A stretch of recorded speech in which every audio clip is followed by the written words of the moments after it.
kanilang mga replika ng poon at yung mga estandarte na madalas nilang hawak-hawak at talaga inaalagaan sa kanilang mga barangay o kanilang mga bahay. Umabot sa mahigit 500 or actually with the exact figure na 570 no, yung mga imahen ng itim na Nazareno ang binasbasan dito nga sa Quiapo Church. Ngayong araw pa lamang yan, in-expect na bukas, mas marami pa raw yung mga dadating na mga imahe dahil mas malalaking grupo ng Hijos del Nazareno yung naka-assign tomorrow kasi hinati yan, depende sa grupo, no, sa mga Hijos del Nazareno. At the same time, ngayong araw, in-anunsyo ng Quiapo Church na starting this Friday, ipatutupad nito yung one entrance, multiple exit policy ng simbahan. Ibig sabihin, dito lamang po sa Pinalote Street, papayagan makapasok ang mga lahat po ng gilid nitong simbahan, particularly sa Evangelista, sa Plaza San Juan, at saka dito sa may Quezon Boulevard, papayagan na makalabas nga ang mga nagsimba. Ang mangyayari lang dito, magiging higpit ang security. So, i-check talaga isa-isa yung mga paan. Kaya naman sinasabi na rin ng mga organizers ng Traslasyon 2024, iwasan na nga magdala ng maraming gamit at kung may mga dalang bag, sana ito makita lamang o di kaya naman i-transparent. At the same time, sinasabi din nila na i-expect mo ang traffic this coming Friday, which is the first Friday of the year, na talaga namang inaasahang dadami nga ang mga magpupunta dito sa Quiapo Church at yung mismong araw ng mga translasyon sa kapistahan ng Poong Itim na Nazareno sa January 9. Yung ruta, pareho ang nangyayari ruta mula noong 2020 na uling nagsagawa nga ng translasyon dito sa Quiapo mula Quirino Grandstand patungo dito sa Quiapo Church. Marisol. Meron po mga changes, for example, magkakaroon pa rin ba ng paano? Usually sa luneta siya ginagawa no, bago yung mismong pista. No, actually, in terms of changes, ang mangyayari lamang na magiging magkabago sa mga deboto ay yung pagkakaroon nga nung salamin o sa mismong antas. Pero other than that, wala namang mangyayari na bago. Meron pa rin pong bit na hihilahin ang mga deboto o mga nakanga sa poon na siya hihila nga doon sa mismong antas. Yung balik, meron pa rin no, sa may Quirino Grandstand that will start on January 6. No? Kaya naman ito yung mga nakaugali din ulit yung pagbabaspas at sa kapag-posisyon dito mga replika ko. Pinabalik na ulit yung mga nakaugalian o mga pre-pandemic time pa kapag ginugunita nga itong kapistahan ng Poong Itim na Nazareno. Kaya naman ang pakiusap lamang ng mga organizers, no, manatiling disiplinado. At the same time, yung mga kalat, sana daw ay talagang panatiling malinis. No, itong lugar, Quirino Grandstand man, hanggang dito sa paligid ng Quiapo Church at yung mga dadaanan na rin sa ruta ng translasyon. Kasi kailangan yung bahay malinis kasi marami din nakapain. Oo eh. Baka makamupo, baka apak ng hindi maganda. Oo, Tito Manny, actually, nagsimula na sila ha. Actually, dito mga nakalipas na linggo pa. Talagang since December 16, no, to be exact, talagang puspusan yung ginagawa nila mag-inspeksyon sa mga magandaanan. Kanina naabutan pa namin yung pag-aspalto sa ilang mga kalsada dito sa may Carlos Palanca Street dahil yung ilang mga kanal na may mga butas, yun, nilagyan muna nila ng harang para hindi madisgrasya o magkaroon ng aberya. Yung mga saging tunad. Halos ito yung literal na hindi mahulugang karayom na eksena ng boto sa kada kalsada. Kaya ang nais nila ay manatili sana ng ligtas ang pagbabalik ng translasyon ngayong dating na 9 ng Enero. Dito Manny. Walang dahil, hindi ka libutan. Yung mga ilang galing lang sa Manila o magagaling kung probinsya ng iba. Marami dito, Tito Manny, talagang galing sa iba't ibang lugar sa Luzon, no? Particularly kung usap tayo mula sa Pinas, pero naman galing Bulacan, or mga ano lang Luzon, hindi lang exclusive sa Metro Manila kasi yung Hijos del Nazareno, anim na malaking grupo na may mga kanyang balangay kung tawagin. Yung mga balangay na nakatira sa kagaya nga sa northern part naman ng Luzon. So ang pinakamalaya na kausap mga taga Bulacan at Pampanga na no? Habang sa mga taga southern Luzon naman, halos mga taga Batangas. So mga northern part pa sa southern part ng Luzon, wala naman tayo na napalitan dito kanina. Pero inaasahan na sa darating ang 9 ng Enero, doon talaga mas inaasang milyong dadag sa muli Dito Diyan, yung mama niyo? Pagyaan. Abiyaan di ka na. Abiyaan di ka. Abiyaan ka na po. Magtawagan ka. Oh. Before to, Hindi ba ganun yung bibi? Saka di ba tatato? Pagkatao, hirap naman siya. si Dr. Giselle Bariola, si Dr. Ryan Bariola, Huwag mga ito tugtog. sa UST. Watching mga kapatid. O, puntahan na natin yung Egypt ulit. Ano, sa Ryan daw po, yung sinatawag na siksikan sa mga transportasyon. Yan po ang hinaing ng mga commuter, mga pa-traditional van o modern na po na jeep. At para bigyan tayo ng mukha ng balita, Mobile Journal, Evan Taring.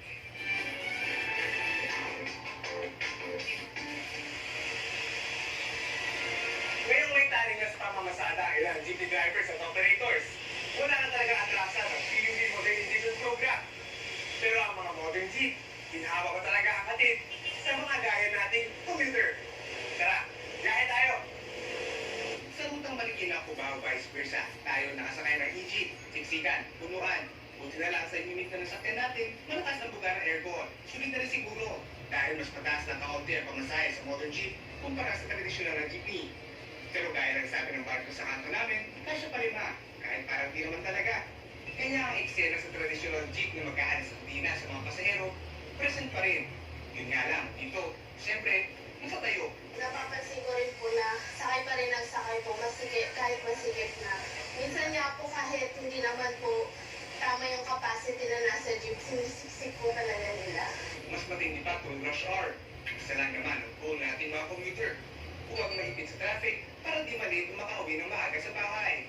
Pero ang standing ovation sa modern jeep, extra challenge para sa mga lulot-lola. Mahirap natin pag-standing. From MRT 7 hanggang SM Fairview. Kasi na talaga sila napapag-standing. Kasi yung una, minsan yung mga senior, hirap na rin. Pero para sa maraming Pinoy, sangyan lang talaga. Motors din naman kasi. As a commuter naman, sanay ka na lang din naman sa ganun. And yun, wala kang may ibang choice eh. Nasa Pilipinas ka. Sino ba kasi ang nagsabi na madali mag-commute? Eh paano kapag nabawasan ng tuluyan ang mga jeep sa susunod na buwan?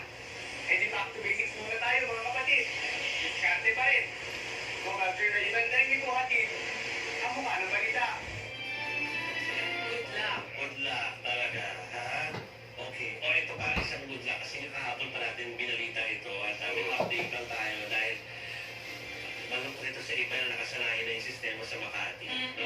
Yung April consultant. Correct, correct. So, yung po mga tatawag Elmo residents po, yung ating tatalakayin ngayon. Dahil pansamantalang, magbibigay po ng teleconsultation or teleconsult ang Taguig LGU para sa mga residente ng 10 Elmo Barangay. Kasunod po yan ang announcement ng Makati City LGU na wala na pong visa yung yellow at blue cars sa mga residente na ilipat nga po sa Taguig. Yan ang cars na naglalaman ng serbisyong pangkalusugan para po sa mga residente ng syudad. Open po ang teleconsult hotlines mula 8 a.m. hanggang 5 p.m. Lunes hanggang Biyernes. Magbibigay sila ng libreng medical check-up at referral, maging prescription at laboratory requests. Tungkol po dyan, may libreng dialysis services din ng Taguig City. At ang tawag po doon sa lugar na yun ay Taguig City Dialysis Center para po sa mga residente ng Elmo Barangay. Para sa listahan ng mga telemedicine number at kapag appointment po kayo sa dialysis, ay maaaring bisitahin yung kanilang I Love Taguig Facebook page. So parang meron ng parang option. Kaya lang, ang gusto ng Makati residents, yung libreng gamot. Malaking tulong eh. Dati nila na-enjoy na sa ano. Oo, sa may yellow card. Pero kasi depende din sa budget ng LGU. Oo. Siyempre, malaki yung order ng Makati. Business district. Eh si Taguig, BGC. Ang source ng tax of business, di ba? Oh, eto naman, speaking of business, naku baka daw ma-turn off yung mga papasok na negosyante dito sa Pilipinas kapag hindi tayo nakaalis dito sa gray list. Inutusan ni Pangulong Bongbong Marcos ang Anti-Money Laundering Council o AMLAC na habulin ang mga nasa likod ng money laundering at counter-terrorist financing sa Pilipinas. Ang dahilan para matanggal ang Pilipinas sa tinatawag na gray list ng Financial Action Task Force o FATF sa Oktubre. Kapag hindi tayo natanggal sa listahan, baka mapasama ang bansa sa blacklist na kinabibilangan ngayon ng Iran, Myanmar at North Korea. Maaapektuhan nito ang credit rating ng Pilipinas at mga investor na pumapasok sa bansa. Pero malaking dagok din ito para sa ating overseas Filipino workers. Remittances of the OFWs, there will be increase in cost. More requirements, stringent requirements, or sometimes de-risking, or sometimes the transactions may be denied or disapproved. We don't want that to happen, so all government agencies are aiming to address those deficiencies. Tinutuyan ni Attorney Matthew David o David, ang Executive Director ng Anti-Money Laundering Council. Oo, kasi di na pwede magpadala yung ating mga OFWs pagka nasa Yun pala, ang deadline na binigay sa atin ng FATF. Noon pa palang January 2023. Oo, ano na. Ang tagal na pala na pinapatutunan sa atin yung issue natin sa policy ng money laundering. Hanggang ngayon, yung 18 deficiency na bawasan, naging 8 na lang, pero nandun pa din. That's true. Puntahan na natin national budget issue, mga kapatid. Nagdudulog po sa Korte Suprema si Senate Minority Leader Coco Pimentel para naman po questionin yung 450 billion pesos na pondo ng Kongreso para sa unprogram appropriation. Ang mga ganyan mga unprogram na nakakatakot, nakasama ito sa inaprobahan po ni Pangulong Bongbong Marcos sa 2024 national budget. Karaniwang ginagamit ang unprogram funds para sa mga hindi pro-priority na mga programs ng gobyerno. At marirelease lang ito kung may sobrang collection po sa buwis o may iba pang source ng pera tulad ng grants at foreign funds. Hindi ba ang karapat dapat na gawin ay mag-request na lang ng supplemental budget? So parang nasisircumvent din yung idea na supplemental budget. So, pero palang mahalagang gagastusan, meron naman pala available na pera. Wala po sa ibang bansa si Senator Gopo. Background lang yun. Background lang yun. O, samantala mga kapatid, balita naman sa ibang bansa. Yeah! Ito na! Ito na yung sinasabi natin sa Vietnam. Nagsimula na ang trial ng dating health minister ng Vietnam tungkol sa umanay kaugnayan niya sa pamimigay ng overpriced COVID-19 test kits. Nako! Overpriced daw. Sounds familiar, ha? Inakusahan si dating Vietnam Health Minister Win Tan Long ng pagtanggap ng suhol na worth $2.25 million o 125 million pesos mula sa kumpanya Viet A. Sinasabing tinaasan daw ng kumpanya ang mga binenta nilang COVID-19 test kits at equipment sa mga ospital at local communities noong kasagsagan ng pandemya. At dito lamang sa linggo, sinintensyahan ang CEO ng Viet A na si Phan Cuc Viet ng 25 years na pagkakakulong dahil dito. Nasa 100 opisyal na konektado sa scandal ang inaresto rin ng Viet government. 100 billion lang pa yan. Kaya, yung pagkali, billion, billion. Uy, at saka may magic yun. Punta mo lang ng garahe, may luxury. Oo nga, nagulat na lang po ako. Pag-ising ko, ako'y biglang nakakita ng ganyan na Kotse! Diba? Eh, matala ko, pagpunta ko ng garahe, pusa lang nakikita ko.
Simon Gualvez, ang itinanghal bilang Outstanding TV Reporter of the Year sa Tagal ng Bayan category. Ang tema ng parangal para sa taong ito ay Buyan Ka ng Magiting.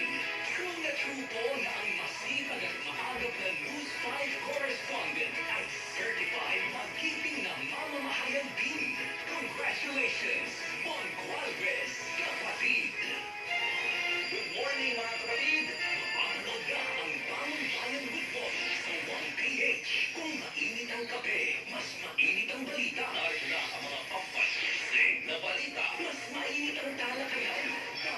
Laging doon kasama si Mon Gualvez. Kaya ang ating pampaisip para sa araw na ito, agad-agad na no mga kapatid. Ano ang masasabi niyo dyan sa taas presyo sa petrolyo? Bawat bagong pagkakataon. Bagong Bayan Football.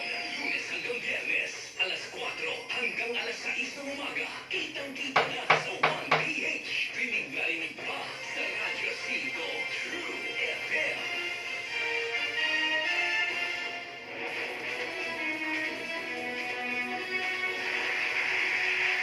Babalik po ang sa Lola. Thank you sa mga advertisers ha. Haba mo, ha? Hindi mo kami maangal. Okay naman sa amin. Gusto po Gusto namin gusto yan. namin yan. Thank you very much po. At pati-thank you rin tayo sa lahat mga nanonood sa atin. Hello kay Barbie, kay Tita Hani, kay Tita Edita, kay Jet. Happy New Year po sa inyong lahat. At hello kay Jejet, Joseph Arcega, kay Ayman Usman. Shoutout daw sa kanyang mga klase sa MSU sa Maguindanao. Lalo na kay Shahab sa Mamaa. Sana tama ang pagkasabi ko ha.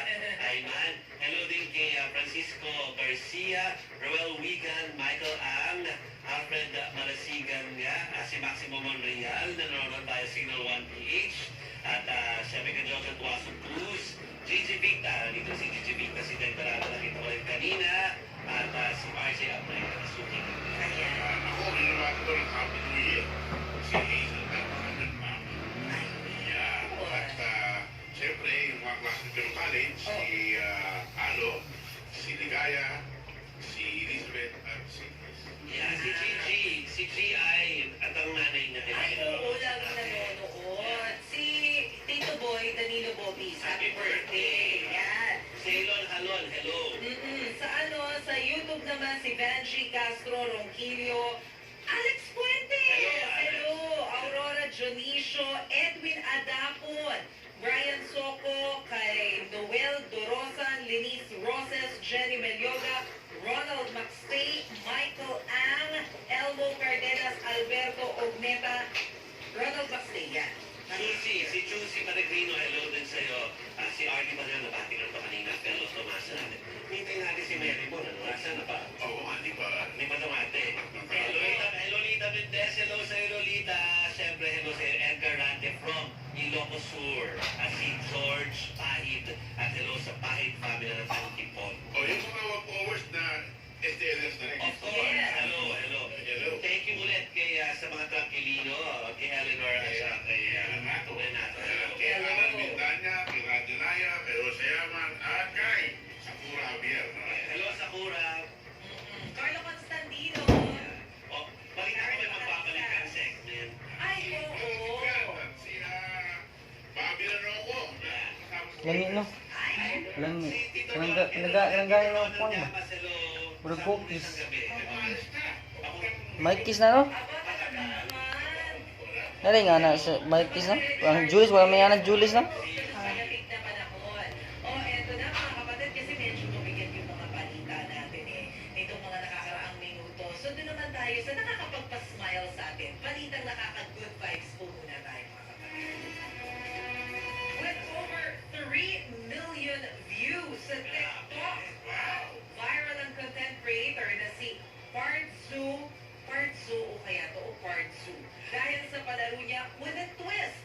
Ano kaya yan? Narito po ang report.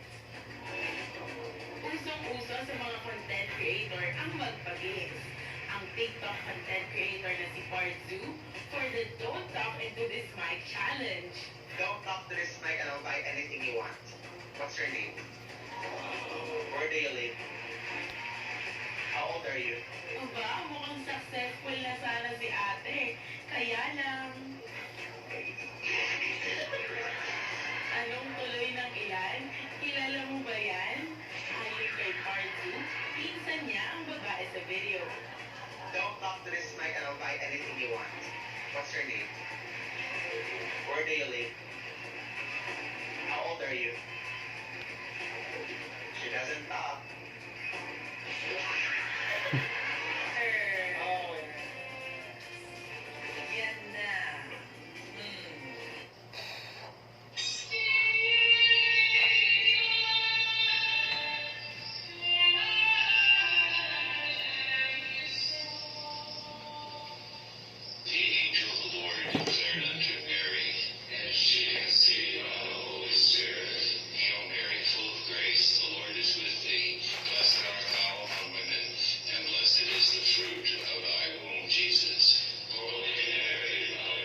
Wag na. The Lord is with thee.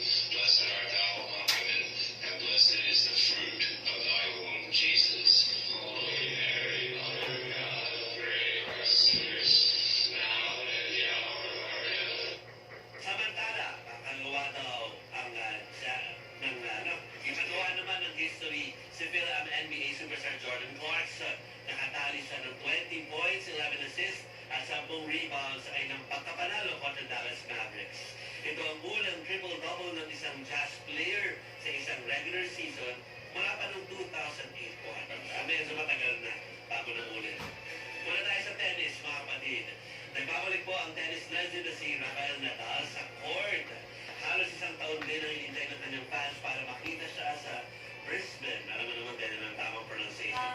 Brisbane International matapos ang kanyang hip surgery. Pero ang naniniwala rin po ang 22-time Grand Slam champion na ito na ang kanyang huling season, ito daw po ang kanyang huling season sa tennis. Bakit naman?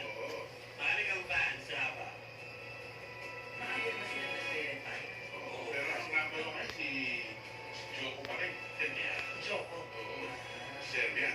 Si Alex Ayala lang kasi yung kilala ko.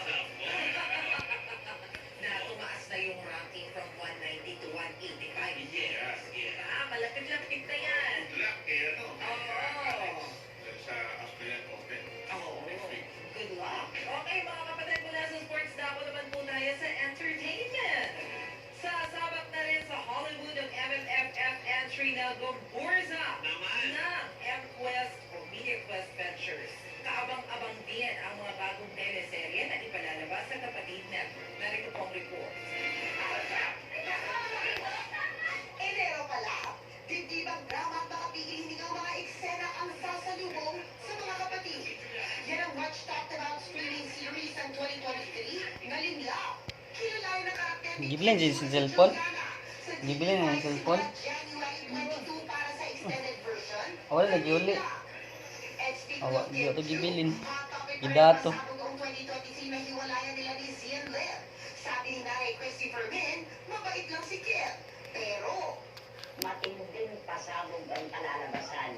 Kapag nagsalita na raw si Kim Chu, Ano yun sila? sa kanyang karir, si Sian Lim. Siyan sa yun, mga ano yun. kung ano yan, ito masasabi ni Nanay Christy. Huwag tayong maging kariton, maunahan ang kabayo. Basta hintayin na lang natin, di ba? Hintayin natin kung ano yung pasasabugin na yan. Hindi lang yan. At palabas si Kim Chu na rin lang ang aabangan. Ang mga susunod na kasing tagpo sa streaming hit na Fractured, napapanood na rin sa TV5. Lunes hanggang Biyernes, 10:15 p.m. Pagkatapos Wala siya, ng senior high. wala siya ay sa Abangan din ang lungkot na gugma pero yung mga kanang project daghan kayo. Pagdating naman sa No. pelikula, Showtime, Linlang. sa producer ng Gumbursa will go to Hollywood. Dapat to yung salita nga Secretary Kim. Tungkol Korea adoption ba? Daghan kayo siya gani? Mula 39 cinemas. Ngayon, mahigit 150 cinemas na ang nagpapalabas sa Gumbursa. Ang isa pang MQuest Ventures produced MMFF entry na Pinduko. Showing na rin ngayon sa Abu Dhabi, Dubai at Saudi Arabia. Okay, ang Gomburza at Pinduko. I love Sweet and Kim Chu. Ay, Pero ano bagay ba? naman. Kasi sa Linla, hindi na sa sweetie doon na. Sa Linla, logo. Ay, talaga. Buhatan mo yun. Isang presyo ng maraming tao nanonood kasi Di ba yan salita kalin lang, salita mo na. Buhatan mo din sir eh. effective siya. Oh my God. Kuyaw eh. Saka nakakainis din nung meron nung isang karakter na hindi marunong umarte. Kaya kainis siya. Panoorin yun kasi mga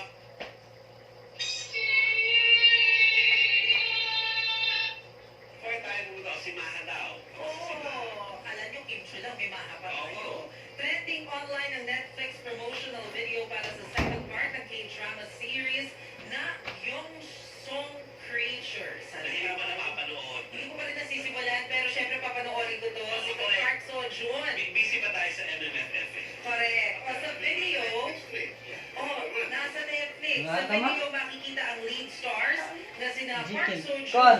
at Han So-hee na tila Ang may brother na-discover Jikin, sa Onsong Hospital. Makikita ang sketch ng mga halimaw at isang Kon, sibol ka babae. Maya-maya pa nga, pinakita na ang Pinay actress na si Maha Salvador. Mapapanood na ang second part ng Gyeongsong Creature sa January 5 sa Netflix. Abang-abang. Pero alam natin nagpunta si MJ kasama si Maha doon, di ba? For the promotional tour. Sa Bangkok po naganap yan. So, tingnan natin kung konektado nga po yan. Abangan. Pero sa mga hindi makaabang, pero gusto pumunta ng Korea at ang problema, may good news na nilabas ang Philippine Star. Ano yan? Sister, publication. Ang South Korea daw po ay maglo-launch ng special visa. Special visa to hindi yung normal na visa lang. Kung ikaw ay certified K-pop fan. Wow! Well, galing ng tourism. Strategy nila Like, halimbawa, si Tomani, nanonood naman talaga ng ibang mga K-pop. So, pwede niya sabihin na K-pop fan ako, tapos bibigyan na siya May agad. quiz me daw. Name all the members of BTS. Ganyan. Si Arvin pasado na. Ay, pasado. Yan. Sure yan. So, yun ang good news na nabasa natin sa Philippine Star kanina 49 minutes ago, the Ministry of Culture, Sports, and Tourism is leading this initiative, na driver of K-culture for the next generation. Yun ang kanilang business plan para na mahikayat ang mga tao to go there. South Korea has not yet given details on how to apply para sa visa na ito. Pero ito daw ay ilo-launch sa kalagitnaan ng taong 2024. Pero ang hirap tayo mo ang visa sa Korea. Ngayon, kasi maraming pumupunta. Lahat gusto. Lalo kayo kasi ito yung weather na gustong puntahan dahil ito yung nakakapag-overdress ka. Tapos, OOTD ka, nasa kukuhanan ka ng maganda na picture. Diba? Kaya hihintayin lang nila ng konti-konti. Cherry blossoms na. Okay, sa mga kapatid, hintayin natin yung pagbibigay ng visa na. Pero sa kayo mag-review muna kayo ng K-pop nyo para pag tinanong kayo ng konsulado nila, masakit nyo naman.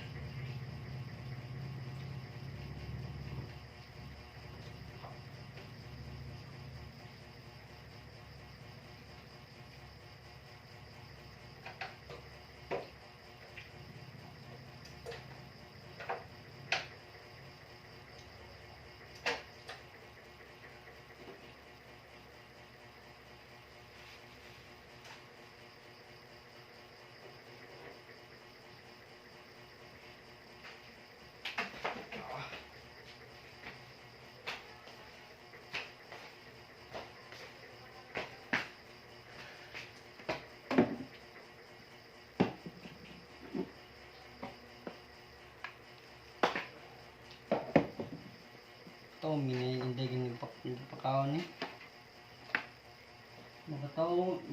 Makataw ko maminaw. Mulig, gibundong. Bibigyan mo kailang mo.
Pag-declare natin ang winner dito, magkakaroon ng Royal Rumble dito, ha? Magkakaroon ng Royal Rumble. Okay, habang nag-break kami. Okay, abangan yan. Royal Rumble dito, ha? Okay, teka. Ang winner, sino? Ang nanalo galing sa aming in-house player. Here's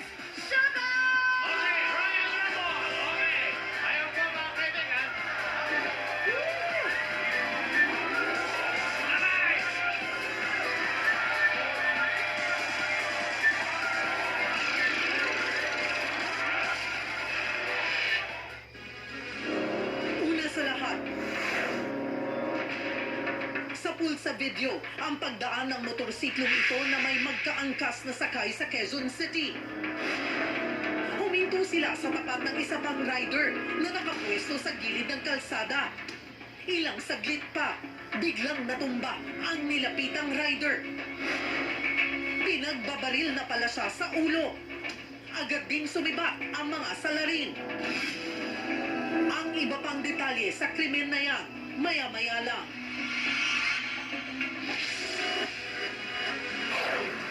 Nagre pa pang malalaking balita sa frontline. Dalawang barkong pandigma ng China na ispatang umaaligid sa gitna ng Joint Maritime Patrol ng Pilipinas at Amerika sa West Philippine Sea. Mga nasabugan ng paputok, tumuntong na sa higit 500 ang ilan sa kanila na biktima pagkatapos ng salubong. Ilang commuter group nangangambang magdoble ang pamasahe sa jeep kapag natuloy ang PUV modernization. 450 billion pesos na dagdag pondo sa 2024 national budget para sa mga programang hindi naman prioridad kaya questionin ng ilang mambabatas sa Korte Suprema. Sa pulsa video, sangkaterbang basura itinatapon sa creek sa Cebu City. Nag-uumapaw namang supply ng carrot sa Baguio City. Ibinibenta ng 10 piso kada kilo. Mag-asawa at 7 taong gulang nilang apo patay sa landslide sa kasagsagan ng ulan sa Davao de Oro. Secure na umawat sa nagkakagulong mag-anak. Siya pang sinaksa at napatay sa Silang Cavite. Isa pang Quezon City naman, arestado nang magpaputok ng baril nang walang lisensya sa pagdadala nito. Maraming lugar sa Western Visayas lagpas isang buong araw ng brownout. At ang nakakakilig na live proposal sa Good Morning Kapatid. Yes po.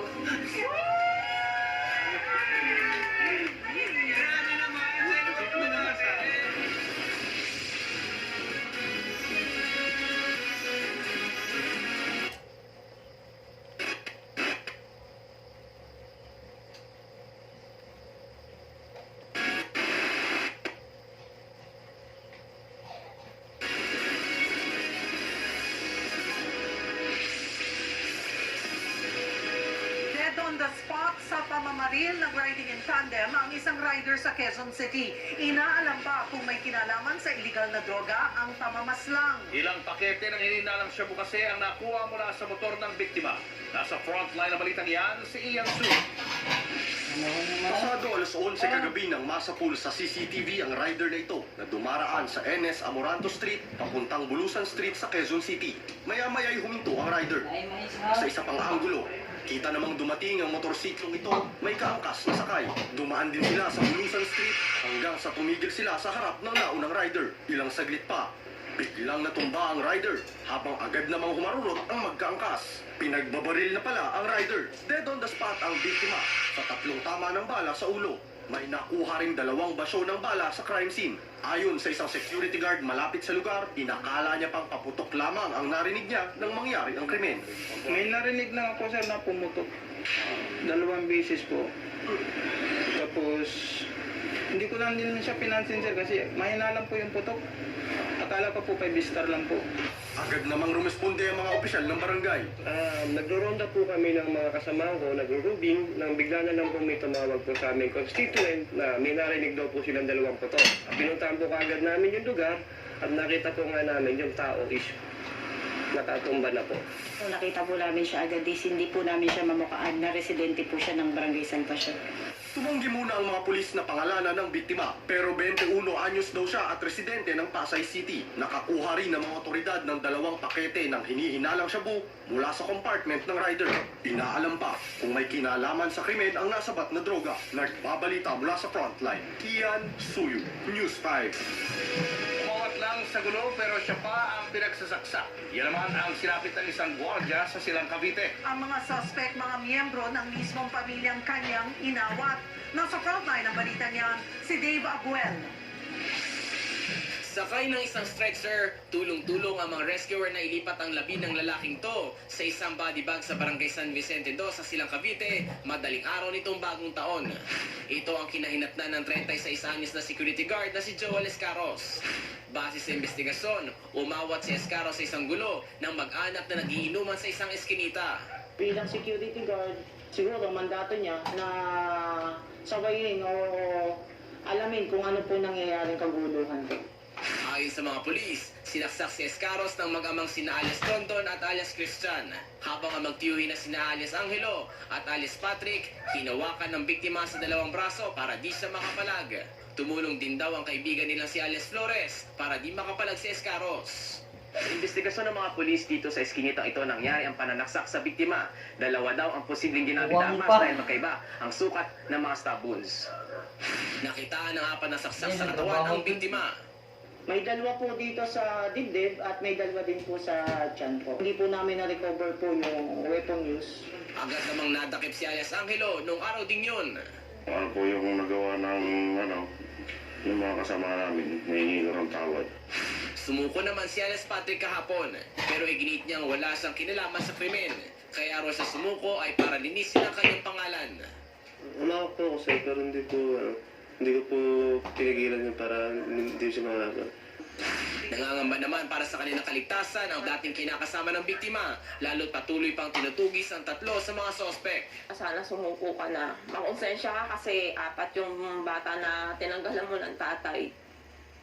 Araw-araw nila naiisip yung ginawa mo. May kaanak pang naandyan, siyempre. Dahil sa mga apo ko, kasi laging nasa labas yan. Nakakako, ano man sa mga apo ko gawin ng kalokohan, kawalangyaan. Maharap sa reklamong murder sina alias Angelo at Patrick. Nagbabalita mula sa frontline, Dave Abuel, News 5. Arestado ang isang gwardya sa Quezon City na nagpaputok ng baril sa bisperas ng bagong taon. Napag-alaman ding wala pala siyang lisensya para magdala ng baril. Nasa frontline ng balitang yan, si Ian Suyu. Sa kulungan sinalubong ng gwardyang ito ang bagong taon.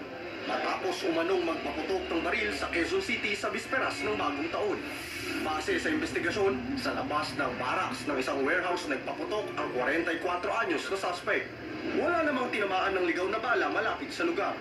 Agad naman siyang isinumbong ng isang residenteng nakarinig sa putok ng baril.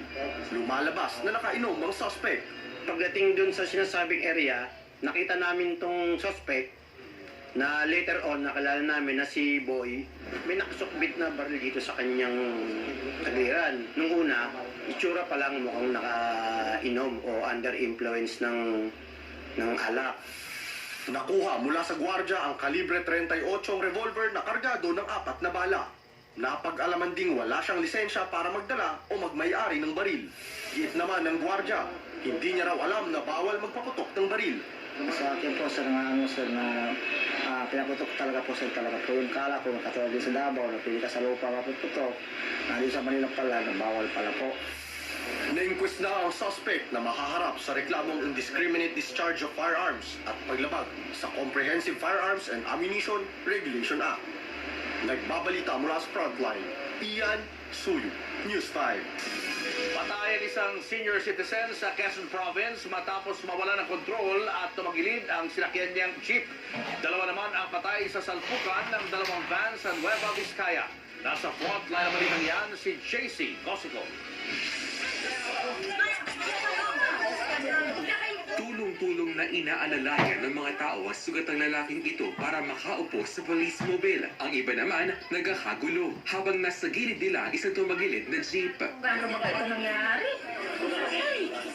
Base sa investigasyon, papunta sana sa bayan ng Sagara, Quezon ang mga sakay ng jeep para makipaglibing. Pagdating sa bahagi ng National Highway sa bayan ng San Francisco, nahirapan ang driver dahil matarik ang daan hanggang sa nawalan siya ng preno at nagdire-diretso hanggang sa mahulog sa gilid ng kalsada. Lumalabas na overloaded ang jeep na may 26 na pasahero. Agad na isinugod sa ospital ang mga sakay ng jeep pero nasawi ang 80 anyos na lola. Sugatan naman ang driver at ang 25 pang sakay ng jeep. Nauwi naman sa aregluhan ng insidente.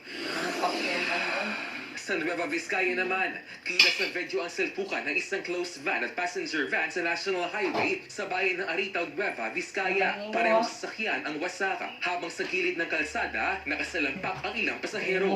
May ambulansya rin na nakaabang habang tuloy-tuloy ang pagsagip sa mga nadisgrasya. Patay ang driver ng closed van na kinilala sa Seriaco, Vertudazo. Nasawi rin ang isa sa pasahero ng kabilang sasakyan. 21 naman ang sugatan, kabilang ang 3 sakay ng closed van. Base sa investigasyon, nawalan ng kontrol sa manibela ang driver ng passenger van, kaya sumalpok ito sa kasalubong na closed van. Lumalabas ding overloaded ang pasaherong van na may sakay na 19 na pasahero. Inihahanda na ang patong-patong na reklamo sa driver ng passenger van.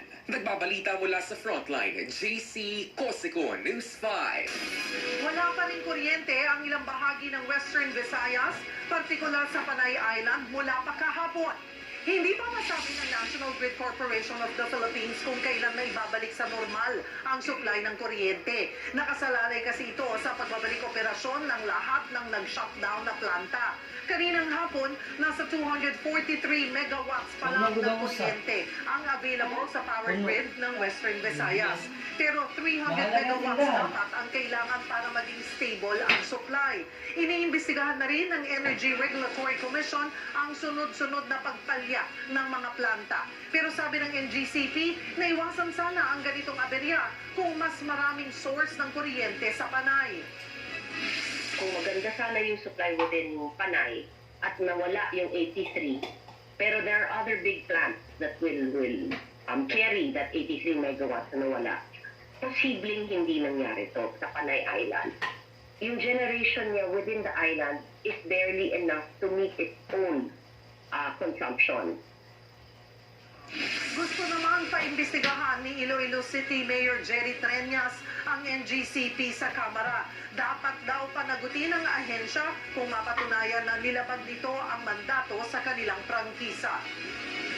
Umakyat na sa higit 500 ang nabiktima ng paputok sa buong bansa. Ayon sa ilang doktor, marami pa rin napuputokan ngayon dahil sa inuubos na paputok pagkatapos ng salubong.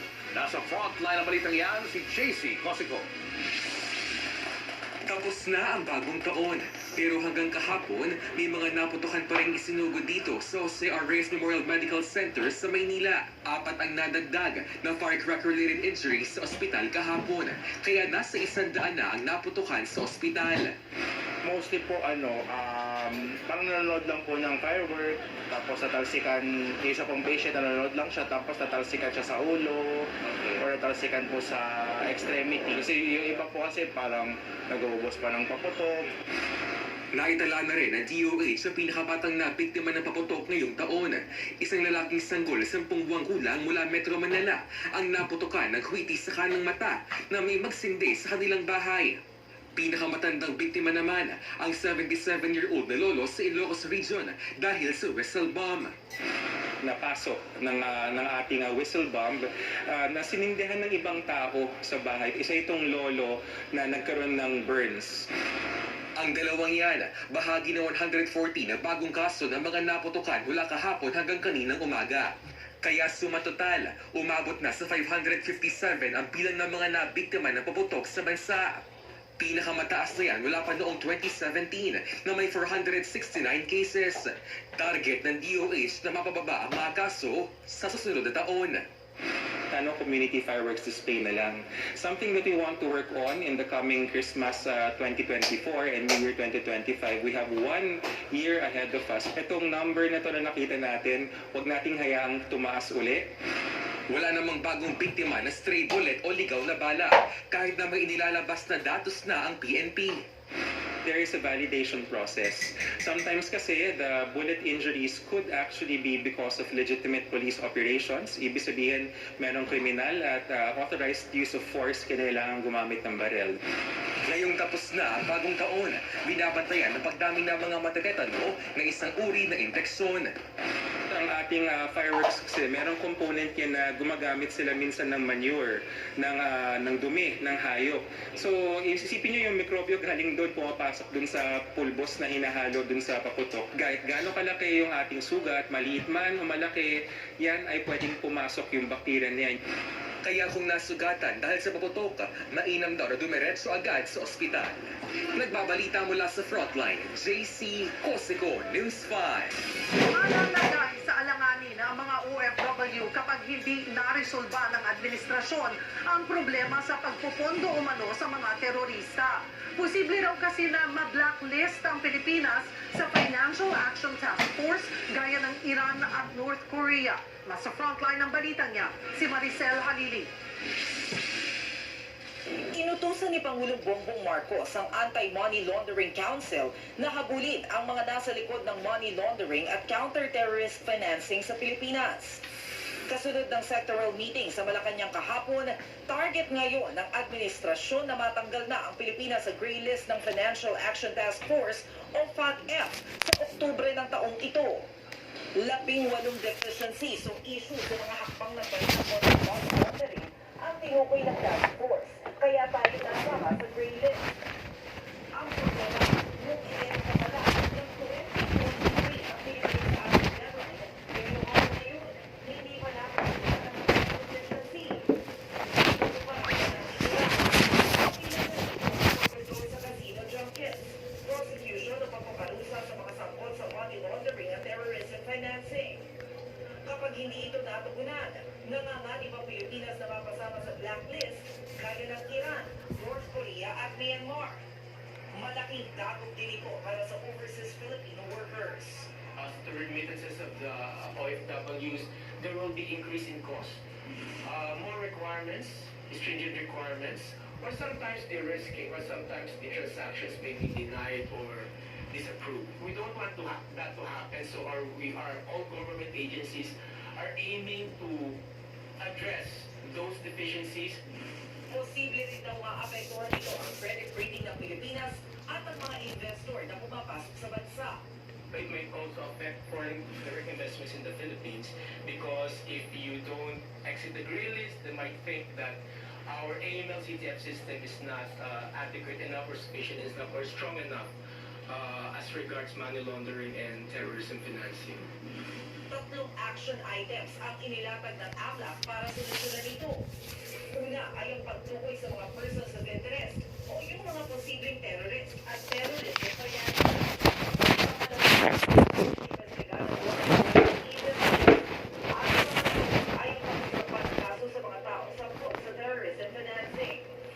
Self-imposed deadline ng AMLAC ay bago matapos ang inyong taon.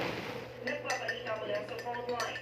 Maricel Halili, News 5. Anim na araw bago ang translasyon, pinindisyonan kanina ang mga replika ng imahe ng Pong Nazareno at nagkaroon din ng prosesyon.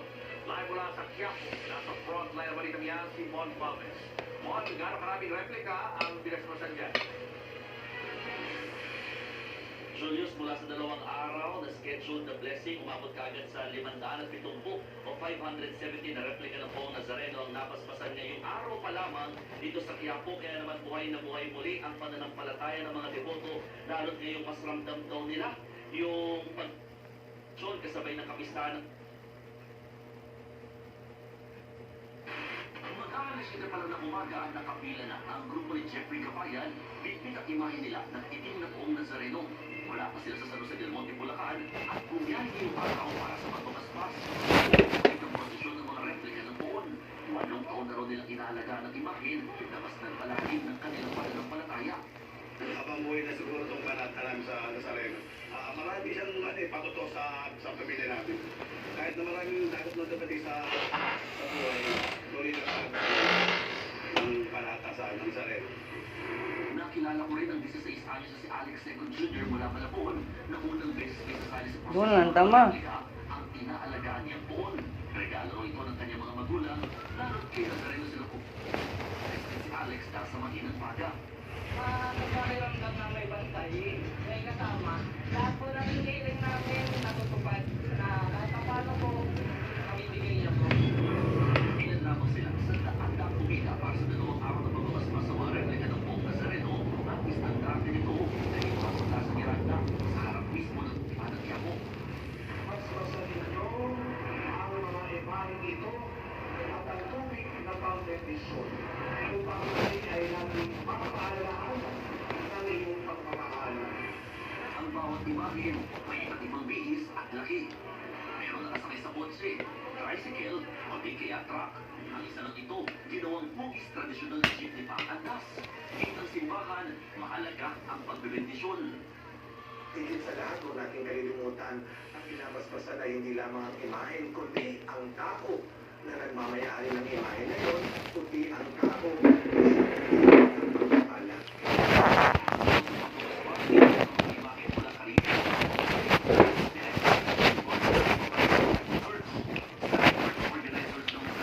Umabot sa 570 na imahe ng buwan ang napaspasan ngayong araw. Mas inaasahan pa raw na darami yan bukas kung saan mas malalaking grupo ang nakatakdang dumalo. Kasabay nito, inanunsyo ng simbahan ng Quiapo na magpapatupad sila ng one entrance, multiple exit policy simula sa Biyernes. Ibig sabihin, papayagan na lamang pumasok sa simbahan ng mga deboto mula sa Viniloco Street, habang palabas naman sa Evangelista Street, Plaza San Juan at Quezon Boulevard. May din daw ang ipatutupad na seguridad sa mga magsisimba. Nasa 15,000 pulis naman na nakatakdang i-deploy sa translasyon sa January 9. Ipatutupad din ang no-fly zone at signal jamming sa mga lugar na daraanan ng translasyon. Sa ngayon, naka-full alert status na ang NCRPO dahil sa translasyon. Tuloy-tuloy din ang monitoring ng mga otoridad. There are no major threats, but again, palagi kong inuulit, even in the absence of such threat, we always prepare for the worst.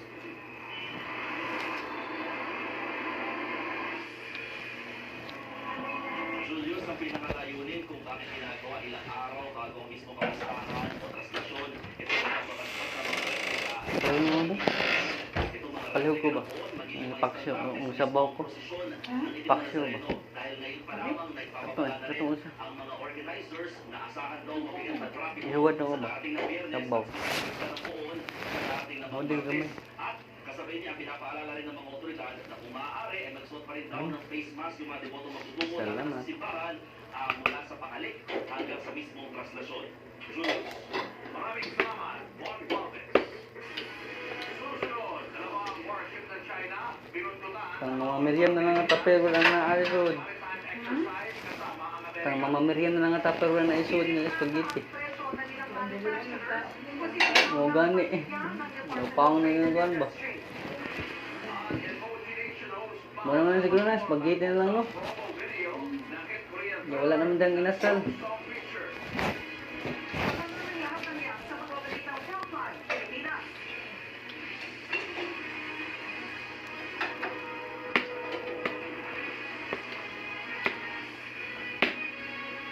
Dito, pila pa kila itong giloto. Nagana rin. Mo gani. Seryoso, nin.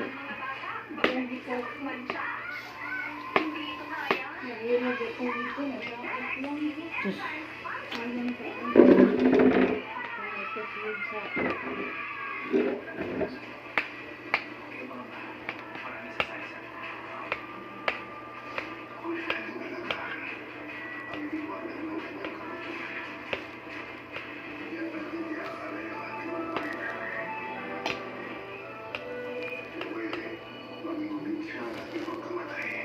Sunod, sabaw na sila nga. Hindi na lang, hindi sila mag-spaghetti. Hindi sila para natulog lang yung mukha. Anong gun kayo?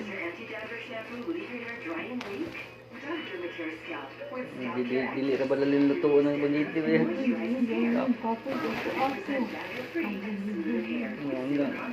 Malabar ka kaya. Di ra ba barato ang spaghetti? Hindi ang tawag palig-alig niya sa football na.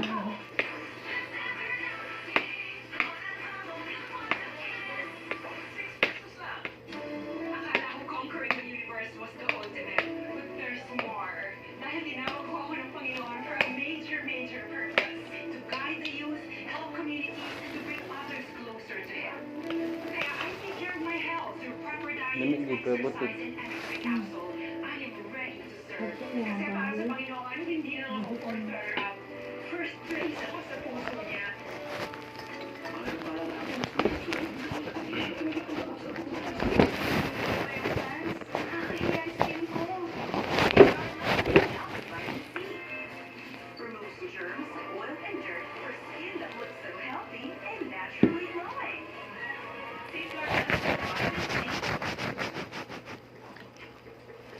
Gawas ko naman termos. Nakita ko film clip in the past few years.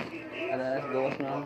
Formula sa istorya. Naman po si kanal naturalismo ang mga Friday libre. Ang production, rinuhos talaga lahat ng kasayahan at resources. Talaga namang mas naintindihan ko yung kwento ng ating tatlong paring martir. Ito po ay magandang kwento na kailangan po natin malaman. Importante, gawin mo ang tama.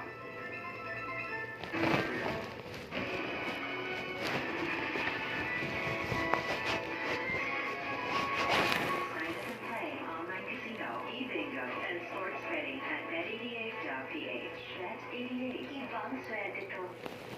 Tell me you're a chicken joyer without them. Kung akbili mo, Chicken Joy. Masarap tulog pag walang Chicken Joy. Love it forever with Chicken Joy. For the millions of chicken joyers, only the Philippines' best tasting Jollibee Chicken Joy. Magulat ako sa darating na panahon na ikaw din ang paratangan ng mga fraile.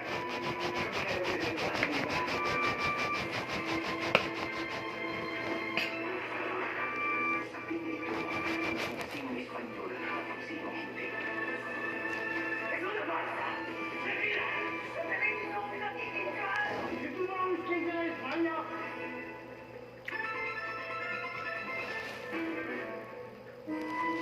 Good day for a date. Good day for a date. Mukadanos yan. Head and shoulders every day. You're up to 100% dandruff-free every day. Head and shoulders.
Mas mura. Sa Kaiser Beer, may triple chamber para todo lumitas mo. Isa, dalawa, tatlong laba, kaya. Kaiser Beer. Mas mura. 650 lang, kada laba. Higit 1,000,000 demoto. Makasaysayang kristal ng itim na Nazareno. Hapon lang. Hapon ko. Tumag ko na mga to, alin, no?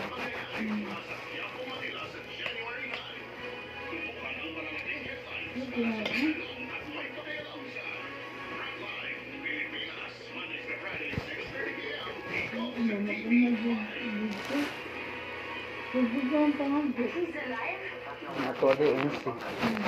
Sasakyan ni Amin sa Timos Likely Survive. Tumawag siya sa'yo sa mga bata sa tiyan mo po kaagad. Hindi ka dami ka sa pagkawala ng ex mo. Mami ka na. Ganito din mo siya sa'yo dati. Pwede bang this time? Pwede bang ngayon ako na yung pipili sa akin?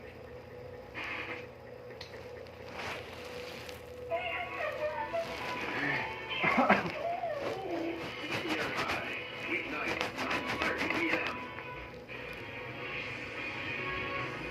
Nakatakdang ibilisyon ni Senate Minority Leader Coco Pimentel sa Korte Suprema ang 400 billion pesos na unprogrammed funds na dinagdag na Kongreso para sa 2024 national budget.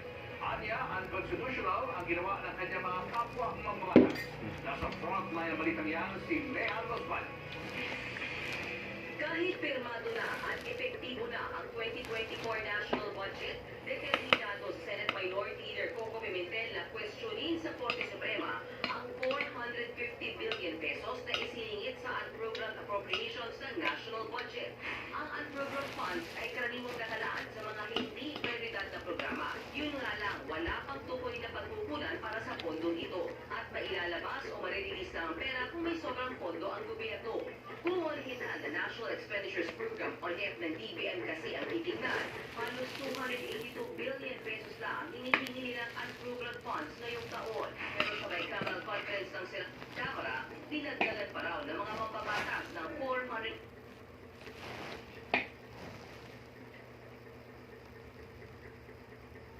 General Appropriations Act o GAA, 731.4 billion pesos na ang program funds. Higit doble sa Nakapay ang signal sa remote. nasa 6.4 billion pesos na ang budget ngayong taon. Imbis na Dum-dum pa ako. Pero doon, iba doon ito. Sa rose sa balon sa rose ba? Itong ng awing ko, ito pa doon. Itong rose sweet ko dito.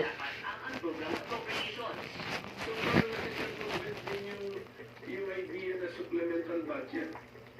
Pero palang mahalagang gagastusan. Meron naman palang Inahan na to, mo na to. na pera. Training na mo. Conditional na upper way to do it is to Hindi ka kumbang at tinato. supplemental budget. Naglakaw ka po sa istanan. Okay, tumutos ko lang. Dito tani. Hindi ko diwaktan. Agit ang simbahan. Yung bulo. Kumuto na pa dito mula dito. Ayala ba? At kaagit is may ito ng gitara. Naula na doon may Pwede raw ideklara ng EC na unconstitutional ang buong 2024 Ako budget. makulagan. Nalakaw na lang sa dito. Gaya ng 450 billion pesos na unprogram funds. Karita. Sakaling madeklara ang unconstitutional Ah, ang ito na pa. Nahanggaman mo ang hindi ko dito.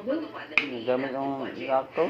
Palang tuil. Pasang budget ng 2023 ang siyang susundin. Nagbabalita mula sa frontline, may Los Baños, News 5.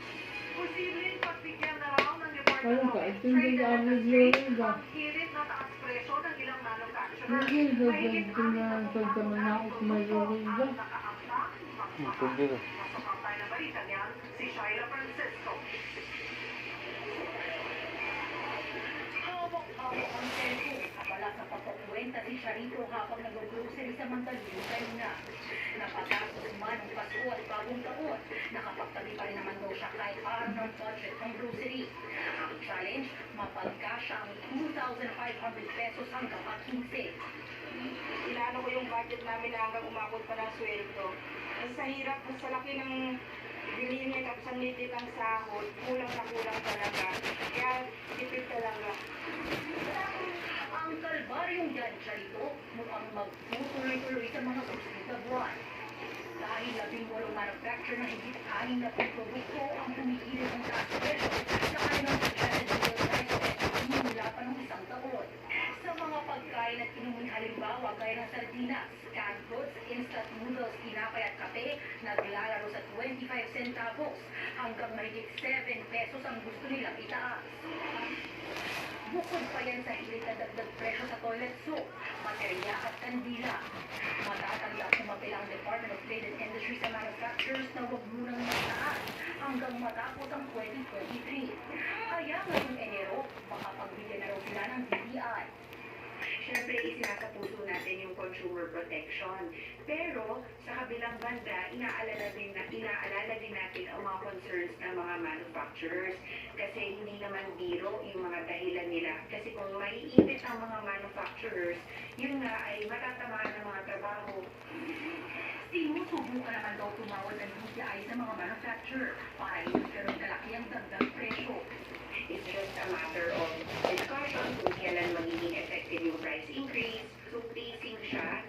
Hindi lahat i-approve sa bulto lahat ngayong January. Kung sino ang naunang nag-file, syempre yung mga nag-file ng 2022 pa, at saka yung early 2023, yan ang mauunang i-release. Ayon naman sa ilang manufacturers gaya ng sardinas, pag-uusapan pa uli ang Pinoy at yung magkano hindi nilang dagdag singit. Ang ibang manufacturer na nilatang kami naman, wala pa raw balang magmahal. Ngayon paano kung tumaas din ang gastusin? Kung mga supermarket owner naman ang tatanungin, iba lang silang sinibukura kung ang tatanong presyo ng mga pinili. Dahil ayaw din daw ng manufacturers mawala ng mga customer. Companies do increase or adjust their prices come January. Hindi masyadong para consumers. Pero most Ano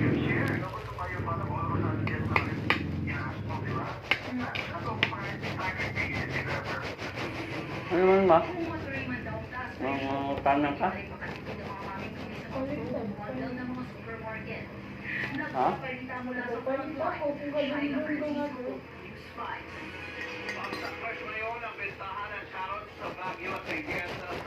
Gidam na itong karaan, no? Ipakita, no? Yung nakuha, katubag ano na ito nakakuha? Katubag ano na ito nakakuha ba yung dato? O napilapak adlaw?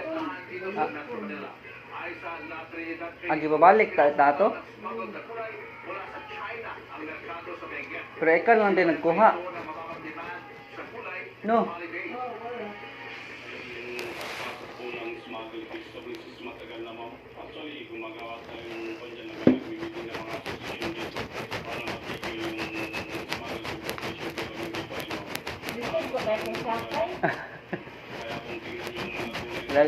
Grabe man itong kaso sa COVID.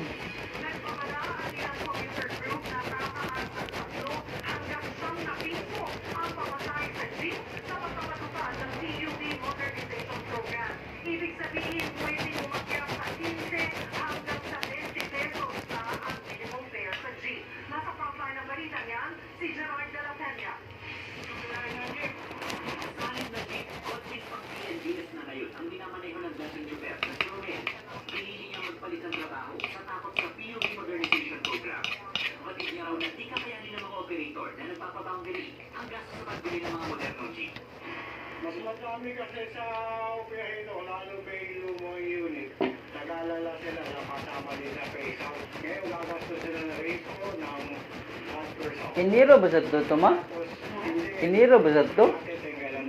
Pero padunto sinulog sa siguro, no? Pero mawad ito hinungdan siguro nga. Niuban siguro kay para sa sinulog, makikita tag na yung mga live telecast kaya itong di pa pwede mga gawas-gawas ng mga tao, no?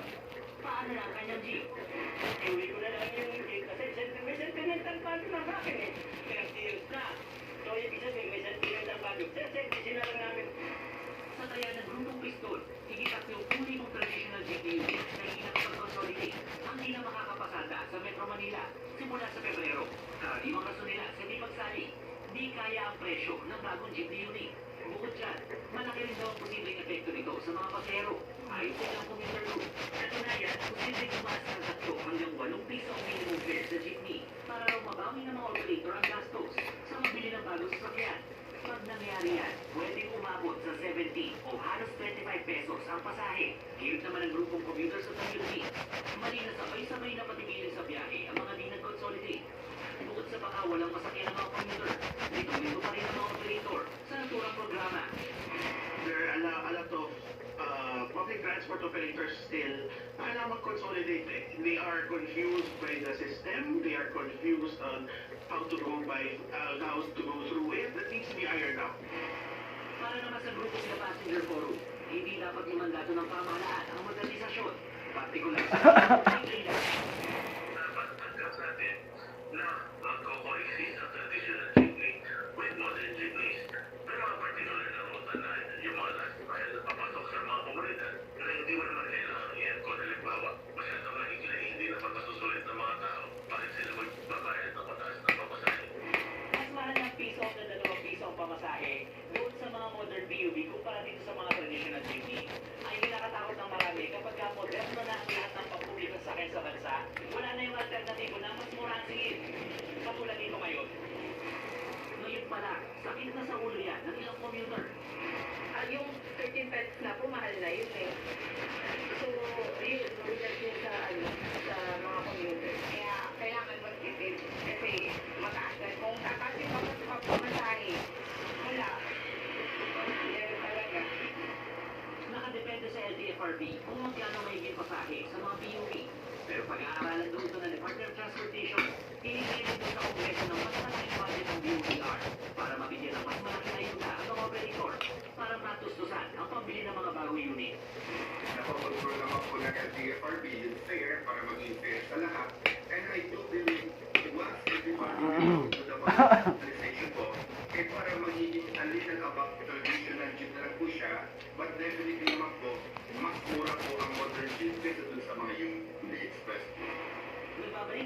Frontline, Gerard de la Peña, News 5. So, this, eto na nga. Mga kapatid, eto na nga ang mga pangkulat na showbiz balita ngayong Miyerkules. Una na riyan, ang shocking promo video ng hit Korean thriller na Gyeongsang Creature.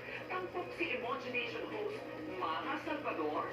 Sa uploaded promo video, makikita ang mga bida ng serye na sina Park Seo-joon at Han So-hee sa fictional set ng Onseong Hospital. May larawan na halimaw na tila kamukha ni Maha. Ilang sandali pa, pinakita na ang kapatid actress na alapreso sa nasabing hospital. Ang special promo video ay para sa nalalapit na release ng Part 2 ng Gyeongsang Creature. Streaming na yan sa January 1. Ito pa nga, the long wait is over para sa Sister 19 fans. Ang iconic K-pop duo, mag-release na rin ng bagong single. Ang kanilang social media, inanunsyo ng Sistar na ilalabas ng kanilang soft unit na sina Hyolyn at Bora ang digital single na No More sa January 16. Suspension ng kanilang fans. Part 2 ito ng kanilang 2011 hit song na Mga Boy. Hanggang ngayon, trending pa rin ang awiting yan na ginagamit sa ilang TikTok videos. 2017 na nang mag-disband ang grupong Sistar matapos ilabas ang kanilang farewell song ng Lonely. Ito pa, makalipas ang 8 taon ng balik Nigeria ang bagong legit cover cast na si Kuya Zombie. Ang tanong ngayon, babalik pa kaya sa Pilipinas ang Pinoy by heart African? Nasa frontline ng balitang yan si Ashley Marfort.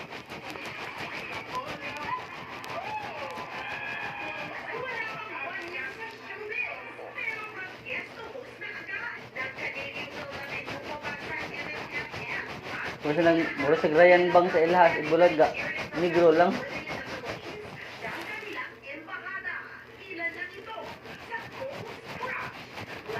Bakit mo Tagalog?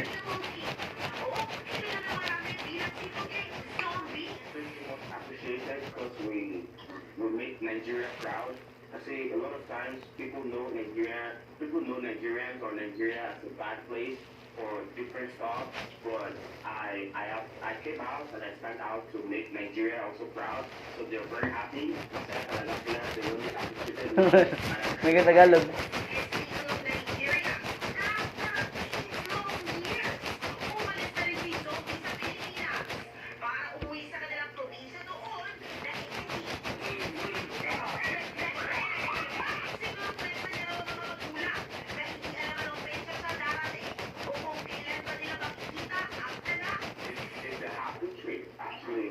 Masaya to. Enjoy siya sa kanyang home camp. At naging madrama ang kanyang airport video paalis ng Pinas. Ano? Dito ang kalauban ng Pilipinas, dito tanong ng mga tao. Ang daming tanong, ang daming tao, naghahanap si Zombie, tanong sa social media ko, sa messages ko, sa lahat. Pero actually, hindi ko masabi, pero mamalik ako sa Pinas, siyempre. Pinoy video? Actually, malapit na. In next 2-3 days, I'm there already. Nandun na ako. Uuwi naman pala. Katunayan, bumili lang daw ng lupa si Zoe sa Nigeria. At pagdating niya sa bansa, ang mga naman Tagalog Paulisto na pinaghahandaan niya gawin para sa kanyang mga fans. Balita mula sa Frontline. NJ Marfori, News 5. Susunod, magbaan ng eroplano ng Japan Airlines at Japan Coast Guard nangyari lang dahil sa kapabayaan. Makakita ng LGU, nagpatol sa lahat ng issue ng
Sakto na ba ito? Mas ma?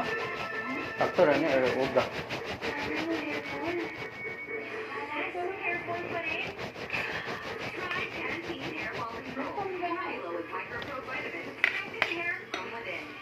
Nabi nga na ugara or basa.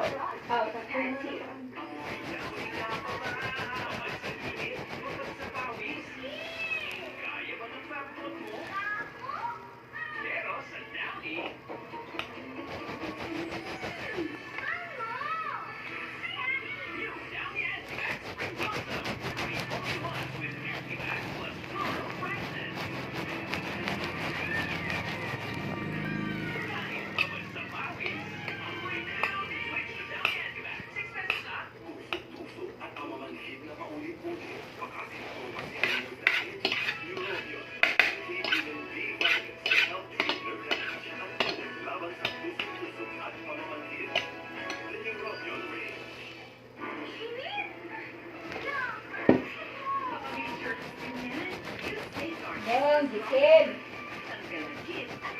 Dong.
na maghahatid dapat ng ayuda sa mga nilindol. Mabilis din silang nilikas makalipas ang ilang minuto. Pagbaba ng mga pasahero, kanya-kanya silang takbo sa eroplano. Mabuti na lang nakaalis ang higit 370 pasahero dahil sa gitna. Nilawag na ng ako ang dampuhan ng F-350 aircraft. Sinubukan pa yung akulahin ng mga bumbero, pero wala silang laban sa napakalaking apoy. Inabot ng 6 na oras yan, kaya tuluyang natupok ang eroplano bago naapula ang apoy. Kaninang umaga, hindi pa rin inaalis ang wreckage sa gitna ng runway. Ininspeksyon ito ng Japanese police para makakuha ng ebidensya para sa investigasyon. Hindi pa rin malinaw ang sanhi ng banggaan kung saan 5 Coast Guard crew ang patay. Sinisilip din daw ang posibleng professional negligence o kapabayaan. Malaki raw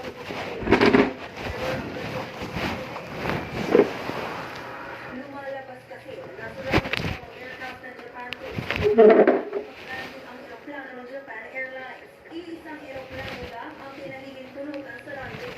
Bukod sa investigasyon ng Japan Police, may hiwalay na investigasyon ng Japan Civil Transport Board. Hawak na raw nila ang flight recordings ng dalawang aircraft na nalalaman na mga pag-uusap ng lahat ng crew. Ngayong hapon naman, target maalis ang nasugod ng Japan Airlines fleet sa runway. Nagbabalita mula sa frontline, General ng runway 5.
Trabaho ko kanday. Kwarto. Dari kabait-kabait lang ba? Dalawang buwan. Suga lang. Suga.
Hero Clark Kent.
mas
Ipinagkakaisa ng Makati City ang health services sa mga taga-Embo Barangay. Yan ang akusasyon ng Taguig matapos isara ng Makati ang mga health centers sa Embo Barangays. Nasa frontline ng balitang yan si Brian Basta.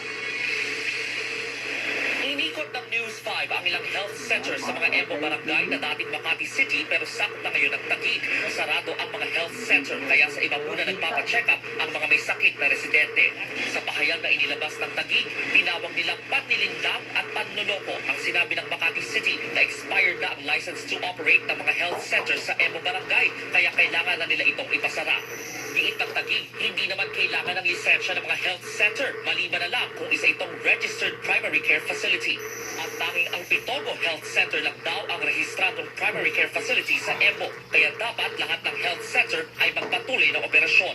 Isa ng karumang-dumang na krimen ang pagsasara ng Makati ng health centers. Dagdag pa ng Taguig, pakana ng Makati City na ipagkait sa mga residente ng Embo ang pasilidad at serbisyo ng health centers at mga paanakan. Noong nakaraang taon, nagkasundo na raw ang dalawang lungsod na simula October 1, 2023 ay Taguig na ang mamamahala sa mga health centers sa Embo Barangays. Pero hindi raw sumunod ang Makati. Bilang tugon ng Taguig sa problema, naglabas sila ng contact numbers para sa telemedicine sa mga Embo Barangay. Online muna ang konsultasyon. Buwelta naman ng Makati City, matagal nang alam ng Taguig na magsasara ang health centers sa Embo Barangays. Matagal na rin daw alam ng Taguig na kailangan ng license to operate ang mga Embo health centers. Sa kabila niyan, wala raw ginawang aksyon ng Taguig. Tapos ngayon, Makati pa ang pinalalabas na nagtitipid sa ng mga health facilities na nagbibigay ibinibigay ng mga Embo health centers. Malamang daw ay hindi ito alam ng Taguig dahil puro konsultasyon lang naman ang ibinibigay nilang service.